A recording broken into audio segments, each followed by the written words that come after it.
नमस्कार दोस्तों, स्वागत है आपका इंडिया इनसाइट्स में, जहां आपको मिलती है इंडिया की रग रग की जानकारी। दोस्तों, जैसा कि आप लोग जानते हो, अभी हाल फिलहाल में गवर्नमेंट ने जो जीएसटी रिफॉर्म लागू किया है 22 सितंबर से, जिसमें पहले मुख्यतः जो टैक्स स्लैब हुआ करते थे वो हुआ करते थे 5%, 12%, 18%, 28%, जिसे अब कम करके सिर्फ दो ही रख दी गई है, 5% और 18%। और 40% जो है तो मुख्यतः लग्जरियस गुड्स एंड आइटम्स के लिए। खैर, इसके ऊपर हम ज्यादा चर्चा नहीं करेंगे। हम बात करने वाले हैं आज एक हिस्ट्री ऑफ जीएसटी, यानी कि जीएसटी के ऊपर सबसे पहले चर्चा कब शुरू हुई थी से लेकर ये ऑफिशियली लागू हुआ था, इसके बीच का जो इतिहास है, क्या इसने उतार झेला और झेले, इसके ऊपर हम बात करेंगे आज। सो दोस्तों, ये बात शुरू हुई थी 1999 से, जब हमारे देश के पीएम प्राइम मिनिस्टर हुआ करते थे स्वर्गीय श्री अटल बिहारी वाजपेयी जी। वाजपेयी जी एक मीटिंग लेते हैं अपने इकोनॉमिक एडवाइजर पैनल से, जिसमें शामिल थे पूर्व RBI governor IG Patel, Bimal Jalan and C Rangarajan. इनसे एक मीटिंग लेते हैं और एक सिंगल कॉमन जीएसटी मॉडल का प्रस्ताव रखा जाता है इस मीटिंग में, और इस मीटिंग में इसको हरी झंडी भी मिल जाती है। फिर इसके बाद वाजपेयी जी एक कमेटी सेटअप करते हैं, जो कि हेड कर रही थी ministry of finance of West Bengal. तब वहां के जो फाइनेंस मिनिस्टर थे असीम दास गुप्ता जी, इसको इसका चीफ बनाया जाता है टू डिजाइन जीएसटी मॉडल। और इनको एक और जवाबदारी दी जाती है back end technology and logistics, जिसका नाम बाद में पड़ा था जीएसटीएन और जीएसटी नेटवर्क। दोस्तों, जीएसटीएन और जीएसटी नेटवर्क ये होता क्या है? So it's a non profit government company, जो गवर्नमेंट को, यानी state government, central government, tax payer, stake holders को आईटी सर्विसेज और इंफ्रास्ट्रक्चर प्रोवाइड करती है। खैर, इसके बाद 2002 आता है। वाजपेयी गवर्नमेंट एक टास्क फोर्स गठित करती है under Vijay Kelkar ji, to recommended some tax reforms. इनकी एक रिपोर्ट आती है 2005 में, जिसमें ये जीएसटी लागू करने की सिफारिश करते हैं as per suggested by 12 finance commission.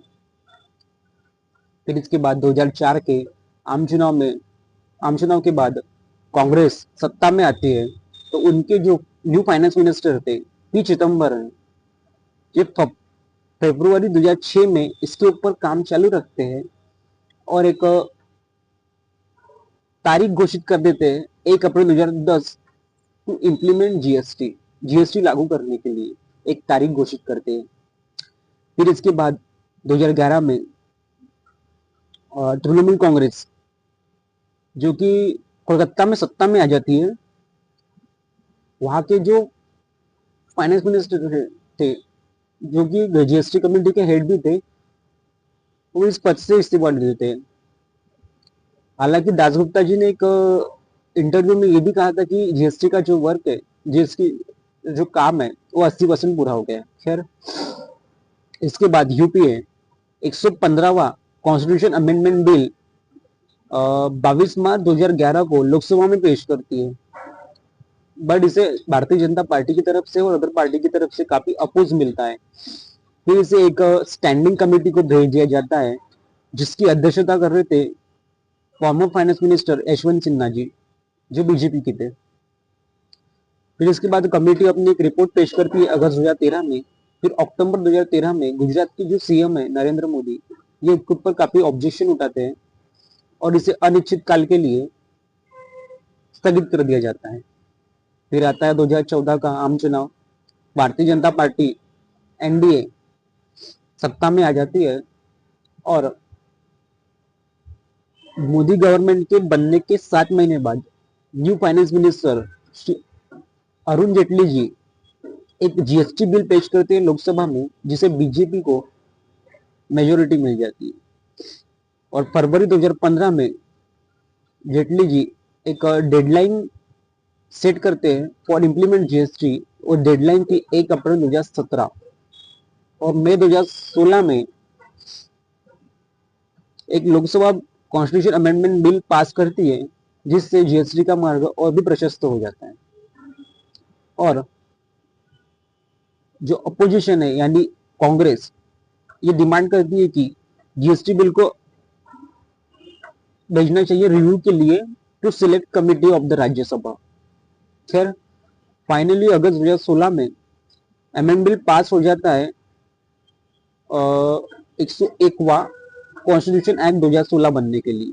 फिर इसके बाद 15 से 20 दिनों में 18 स्टेट इसकी पुष्टि करते हैं और तब के हमारे जो राष्ट्रपति थे श्री प्रणब मुखर्जी इसे हरी झंडी दे देते हैं। फिर इसके बाद एक 21 मेंबर वाली टीम बनाई जाती है फॉर प्रपोज जीएसटी लॉज। फिर इसके बाद जीएसटी काउंसिल एक के बाद एक बिल पास करती है जिसमें मुख्यतः central goods and service tax bill 2017, integrated goods tax service tax bill 2017, the union territory goods and service tax bill 2017, goods and tax compensation to the state bill 2017। और ये सारे बिल जो लोकसभा पास करती है वो करती है 29 मार्च 2017 को और राज्यसभा करती है 6 अप्रैल 2017 को। फिर इसके बाद अलग अलग राज्यों के विधान भवन में भी state goods and service bill pass हो जाते हैं। फिर इसके बाद ये इंश्योर हो जाता है कि सारे स्टेट में ये गुड्स ये टैक्स जीएसटी लॉस ये जीएसटी एक्ट पास हो गया है। फिर उसके बाद इसे ऑफिशियली लागू कर दिया जाता है 1 जुलाई 2017 से। हालांकि जम्मू एंड कश्मीर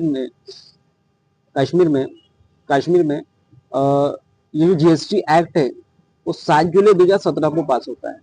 खैर खैर दोस्तों, वीडियो कैसा लगा कमेंट कीजिए, लाइक कीजिए और सब्सक्राइब कीजिए ऐसे ही इंफॉर्मेटिव नए नए वीडियो के लिए। जय हिंद, जय भारत।